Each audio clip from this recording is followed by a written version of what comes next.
हर महादेव, देवों के देव महादेव जी के चरण में प्रणाम करती हूँ, मेरा प्रणाम स्वीकार हो। माता गौरा पार्वती के चरण में प्रणाम करती हूँ, मेरा प्रणाम स्वीकार हो। सब देवी देवताओं के चरण में प्रणाम करती हूँ, मेरा प्रणाम स्वीकार हो। पति देव जी के चरण में प्रणाम करती हूँ, मेरा प्रणाम स्वीकार हो। माता और पिताजी के चरण में प्रणाम करती हूँ, मेरा प्रणाम स्वीकार हो।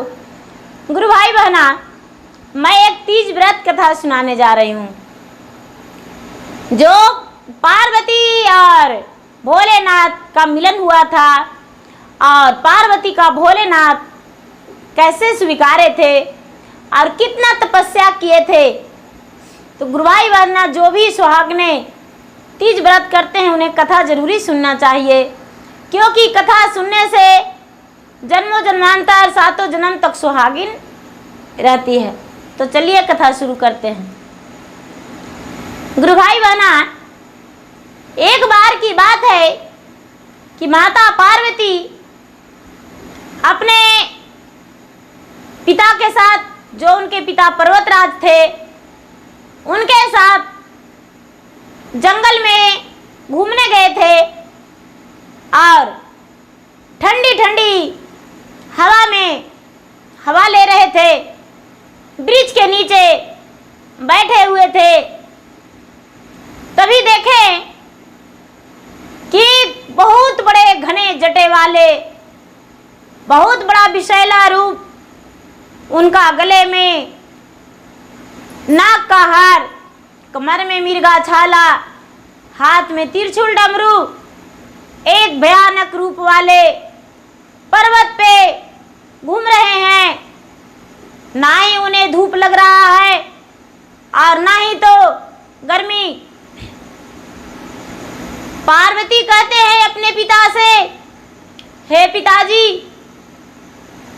ए ऊंचे पर्वत पे कौन सा पुरुष है जो उन्हें नहीं धूप दिखता है, नहीं गर्मी, और हर मौसम में क्या वो पर्वत पे ही रहते हैं।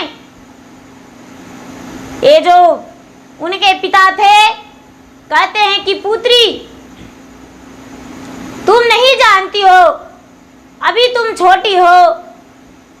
हे पुत्री, वो तो महादेव हैं और महादेव जी पर्वत पे ही रहते हैं, भांग धतूरा खाते हैं, गांजा का नशा लेते हैं और मतवाला बन के पर्वत पे ही रहते हैं।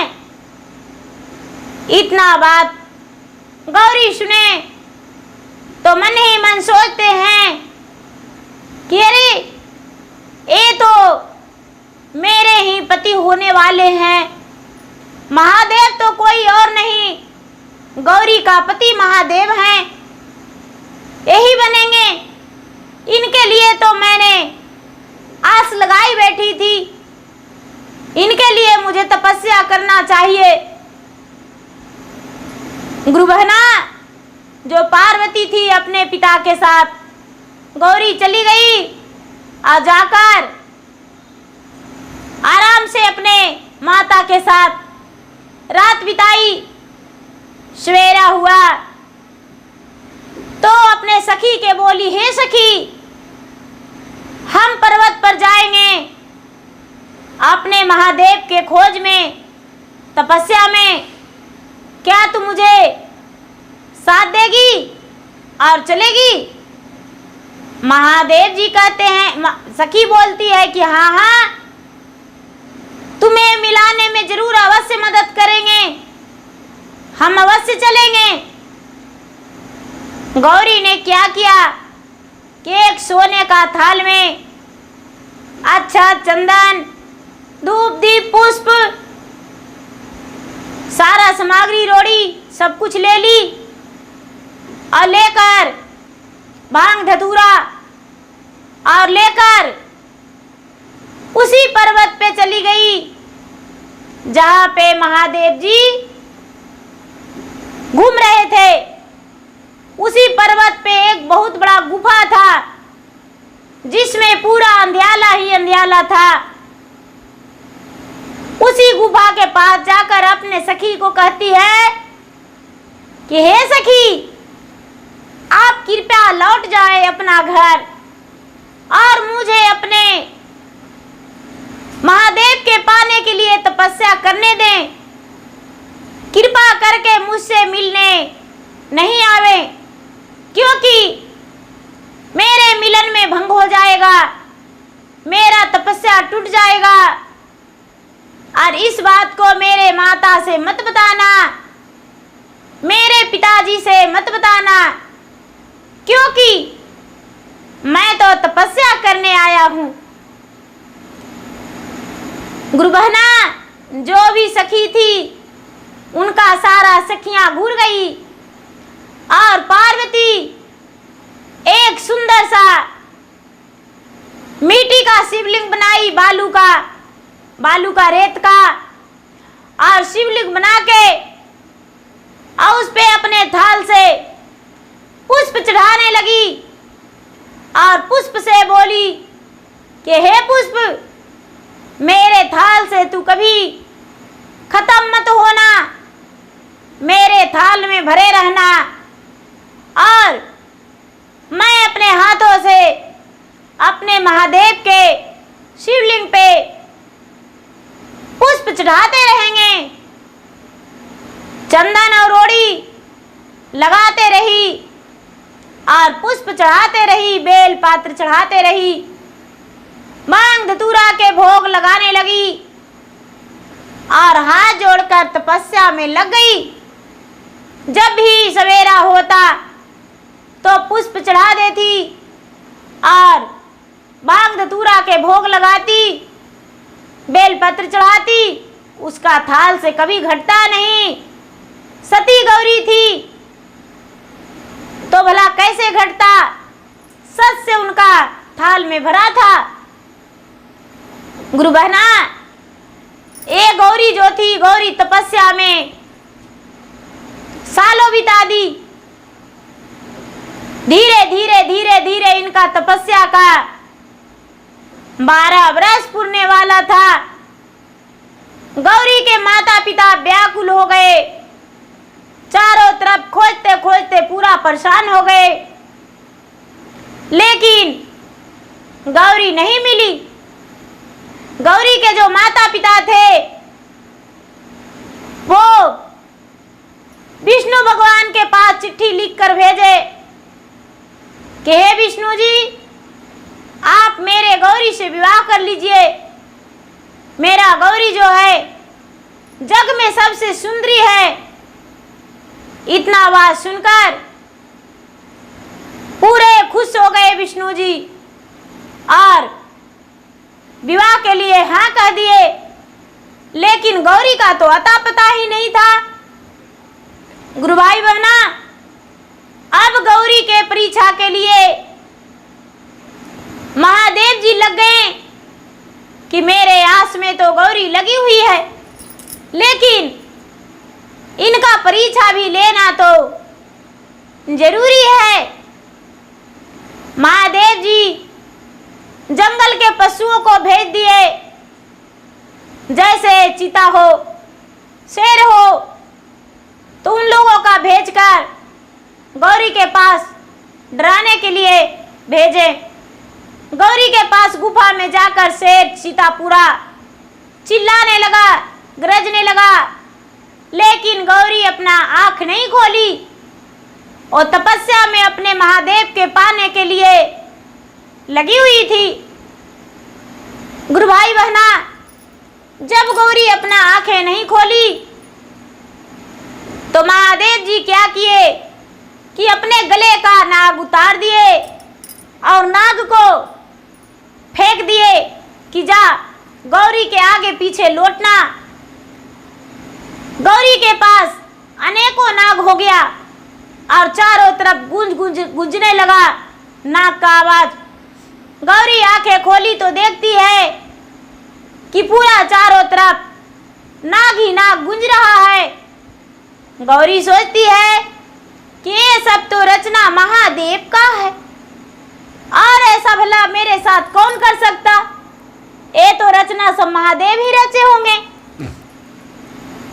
गुरु भाई बहना, ये जो गौरी थी, गौरी अपने खुली रखी और हाथ जोड़कर और कहती है कि हे सती देव, हे गौ माता, मेरे लिए हाँ दूध भिजवा दीजिए। मैं आपकी पुत्री सती आपसे विनती कर रही हूँ, मेरे लिए यहाँ दूध भिजवा दीजिए जिसमें इस नागों का आहार हो जाए, नाग दूध पी ले। बहुत बड़े टब में वहां पर दूध रखा गया और सारा नाग खुश हो गया, सारा नाग खुश हो गया, दूध पी लिया और दूध पीते ही सब नाग वापस चला गया। महादेव जी से जाकर कहता है नागलोक, नागदेव, हे महाराज, हे प्रभु, आप तो गले में एक नाग को रखते हैं, लेकिन मेरा गौरी माता ने अनेकों नाग को दूध पिलाई। आप तो पूरे दिन मुझे विष पिला के रखते हैं, आप तो भांग धतूरा का भोग लगाते हैं, लेकिन मेरा गौरी माता जो है सिर्फ आपके पाने में बिना अन्न जल ग्रहण किए हुए आपका ध्यान में लगी हुई है। हे महादेव जी, यदि आप उन्हें नहीं स्वीकारेंगे तो अपना प्राण दे देंगे, लेकिन वापस अपने पिता पर्वतराज के पास ओ गौरी नहीं जाएंगे। जब ऐसा बात महादेव सुने तो कहते हैं कि मैं उनका परीक्षा पहले लेंगे, उनके बाद ही मैं उनका पत्नी के रूप में देखेंगे। महादेव जी ने क्या किए, उनका तो बड़ा अनेकों रूप है, वो तो खुद ही मायावी है, माया के रूप बना लिए।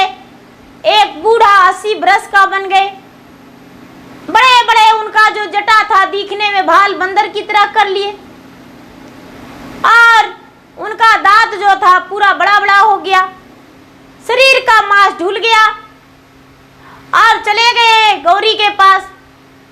गौरी के पास जाकर और उन्हें डांट कर कहते हैं कि तू कौन हो, ये पर्वत तो मेरा है, आखिर तू इस पर्वत पे इस गुफा में क्या कर रही हो, इस गुफा में तो मेरा स्थान है, इस गुफा में तो मेरा स्थान है, आखिर तू क्या कर रही हो। गौरी ने आंख खोल के और देखती है तो ध्यान लगाई, ध्यान लगाने से उन्हें लगा कि ये तो मेरा महादेव है। उन्हें चरण छूकर और कहती है कि महाराज, मुझसे इतने बड़े छल कि जो आप इतने बड़े बड़े जटे और एक बूढ़ा का रूप धर लिए मुझसे छल करने के लिए। नहीं महाराज, आप तो जिनके लिए मैं 12 वर्ष से तपस्या में हूं वही महादेव है। महादेव जी कहते हैं कि नहीं नहीं, मैं इस वन का एक भिखारी हूं, मैं इस गुफा में रहता हूं, कुछ दिनों के लिए चला गया था, लेकिन मैं आज वापस आया हूं, मेरा गुफा छोड़ो। गौरी ने चरण में लपट के कहते हैं महादेव, आप मुझे दर्शन दे दिए, आप पत्नी के रूप में स्वीकार लीजिए। महादेव जी हंस पड़े और कहते हैं कि आप अपने पिता का क्या आवाज नहीं सुने, आपके पिता ने पत्र लिखकर विष्णु जी के पास भेजे हैं, आपका विवाह तो विष्णु जी से होने वाला है। गौरी कहती है, हे महादेव जी, विष्णु जी के अर्धांगिनी बनने वाली तो कोई और है, भला हम कैसे बन पाएंगे, हम तो महादेव के गौरी हैं। गुरु भाई बहना, जब इतना बात सुनते ही महादेव उन्हें अपना लिए और कहते हैं कि तो ठीक है, अपना घर लौट जा, हम तुम्हारे द्वार पे बारात लेकर आ जाएंगे, बारात लेकर आ जाएंगे और भाद्रो मास तृतीया के दिन जो तीज व्रत मनाते हैं, उसी दिन पहला मिलन महादेव और गौरी का हुआ था। गौरी ने क्या किए कि पूरा 12 वर्ष तपस्या करके अपने महादेव को पा लिए और उन्हें संतुष्टि हो गया कि मेरे महादेव मुझसे तो मुझे मिल गए, और वहां से चल दिए। अपना घर जब लौटे तो घर लौटने के बाद उनकी माता कहती है, बिटिया तू 12 वर्ष तक कहाँ थी? गौरी बोली, माता मैं तो वन में अपने भोलेनाथ के आस में बैठे थे और बैठकर तपस्या में लगे हुए थे। जब मुझे दर्शन हुआ भोलेनाथ से, तब मैं वापस चला आया। अब मेरे पति महादेव बारात लेकर आएंगे और मैं उनसे विवाह करके उनकी सुहागनी पत्नी बन जाऊंगी। माँ इतना सुनकर अपने बेटी गौरी से कहते हैं कि बेटी, तुम्हारे पिता क्या इस बात पे राजी हो जाएंगे, स्वीकार लेंगे? बोले कि हाँ माँ, उन्हें तो स्वीकारना पड़ेगा। जब पर्वतराज के द्वार पे महादेव बारात लेकर गए तो पर्वतराज इस बारात को स्वीकारने के लिए तैयार नहीं थे, लेकिन उन्हें स्वीकारना पड़ा और स्वीकार करके अपने गौरी का विवाह महादेव से कर दिए। और महादेव गौरी के दुल्हनिया बनके महादेव के साथ उनके पर्वत पहाड़ी पे आ गई। महादेव जी के साथ पर्वत पहाड़ी पे रहने लगी और जन्मों जन्मांतर तक पार्वती सुहागिन बनी रही। और आज भी पार्वती सुहागन है, कल भी सुहागन थी और कल भी रहेगी। तो गुरु भाई बहना, इस व्रत को करने से, जब माता पार्वती व्रत किए थे तो हमें भी अवश्य करना चाहिए। तो जो तीज व्रत करते हैं, मिट्टी का प्रतिमा बनाते हैं भगवान जी का, महादेव जी का और माता गौरी का और गणपति का प्रतिमा बनाकर और पूजा करते हैं। लकड़ी के चौकी पे बिठाते हैं उन्हें और 16 श्रृंगार कर लेते हैं। स्त्रियां जो सुहागने हैं 16 श्रृंगार करके नए वस्त्र पहन के और भगवान भोलेनाथ की पूजा करती है और सारा सामग्री सजा कर ले जाती है और सजा कर ले जाकर पूजा करती है, आरती करती है, मंगल करती है और कथा भी सुनती है। हरतालिका तीज व्रत के कथा जरूरी सुनती है। वो कथा महादेव और पार्वती के है। तो गुरु भाई बहना, मेरा वीडियो अच्छा लगे तो इसे लाइक कीजिए, शेयर कीजिए, सब्सक्राइब कीजिए। और मैं इंस्टाग्राम पे भी हूँ, मैं फेसबुक पे भी हूँ। मेरा इंस्टाग्राम पे फॉलो कीजिए, लाइक कीजिए, शेयर कीजिए। धन्यवाद।